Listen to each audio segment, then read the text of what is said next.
જય સોનબાઈમાં હું છું દેવાયત ખવડ. હમણાં જ મેં ચાલી રહેલા વિવાદનો એક વિડીયો પાછો બીજો મારી સામે આવ્યો અને મેં સાંભળ્યો એટલે મને એવું લાગ્યું કે મારે જવાબ દેવો બહુ જરૂરી છે. પબ્લિક સુધી, સારા માણસ સુધી એક સારો મેસેજ પહોંચે એટલા માટે. એ વિડીયોમાં એ બોલે છે પહેલો પોઈન્ટ કે એડ્રેસ છુપાવવું પડે છે એને. તો મારે એડ્રેસ કેમ છુપાવવું પડે ભાઈ? મારી તો અપડેટ હોય કે મારો ગઈકાલે આ કાર્યક્રમ છે, છતાંય તારે એડ્રેસ જોતું જ હોય તો ઇસ્કોન આંબલી રોડ ઉપર મારી ઓફિસ છે, આ મારું એડ્રેસ. ઓકે. બીજી વાત, પ્રશ્ન બીજો કે 200 લોકોને સાથે લઈને ફરે છે. 200 લોકો એટલે એક ગાડીમાં 4નું 5નું સિટિંગ હોય તો 200 લોકોમાં કેટલી ગાડીઓ કમસે કમ મારે જોવે? આપ પણ જાણો છો. જેને જેને ડાયરા કરે આયોજકને પૂછો કે કેટલી ગાડીઓ લઈને આવું છું, એ બધા પ્રૂફ પુરાવા દેવાની જરૂર નથી. આ એકદમ ફેક્ટ વાત છે, ઉપજાવેલી વાત છે એની. ત્રીજી વાત કરું તો સમાધાન કરવા માટે 50 લોકોને દોડાવ્યા. આવો એ બ્લેમ કરે છે મારી પર. હું સમાધાન કરવા દોડાવું? તું એવડી મોટી કોઈ તોપ નથી તો હું સમાધાન કરવા માટે 50 લોકોને દોડતા. ઓથેન્ટિક પુરાવો કે તે જ્યારે આ બનાવ બન્યો 2 વર્ષ પહેલાં સોનબાઈમાના મંદિરે જ્યારે સમાધાન કરવાનું હતું ત્યારે પ્રવીણદાન ગઢવી એટલે કે મોગલ સેનાના પ્રમુખ, મને ફોન આવ્યો પહેલો દીપકભાઈ કાઠીનો અમદાવાદ કે પ્રવીણદાનને કામ છે. પ્રવીણદાનને કોન્ફરન્સમાં લીધા અને મને પ્રવીણદાને કીધું કે કોઈ પણ રીતે આ મામલો પતાવવાનો છે, તમે પ્લીઝ. મેં કીધું કાંઈ વાંધો નહીં, તમે પ્લીઝ ન બોલો. ત્યાર પછી મને ફોન આવ્યો મરડાથી દાદુભાઈનો.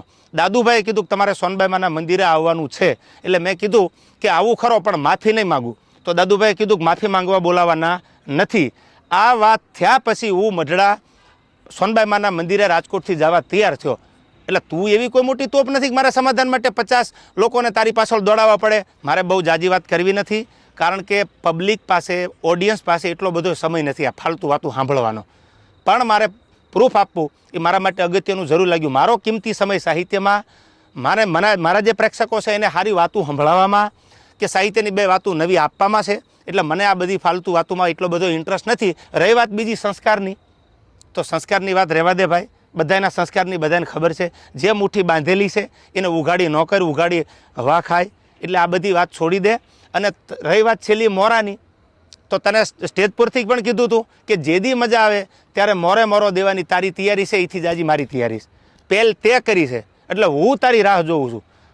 સમાધાન પછી સ્થિર પાણીમાં કાંકરીનો ઘા તે કર્યો છે તો હું તારી રાહ જોઉં છું. આઈ એમ વેઇટિંગ ફોર યુ. કોઈ લાંબી ચર્ચા કરવાની જરૂર નથી. મેં આની પહેલાંય કીધું હતું ને, હજી કહું છું, ડાયલોગબાજી બંધ કરી દે.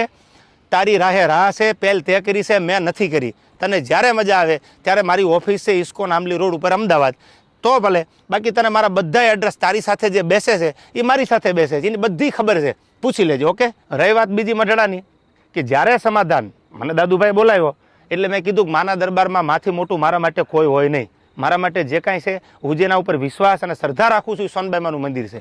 એટલે મેં માફી માંગી લીધી. નો ડાઉટ વાત પૂરી થઈ ગઈ. ત્યાર પછી એવું બોલ્યો કે સમાધાન પછી આ ભાઈએ ચાળા કર્યા છે. એક પણ ચાળાનો વિડીયો બતાવી દે, ઓડિયો બતાવી દે તો હું માનું કે તું સાચો છો.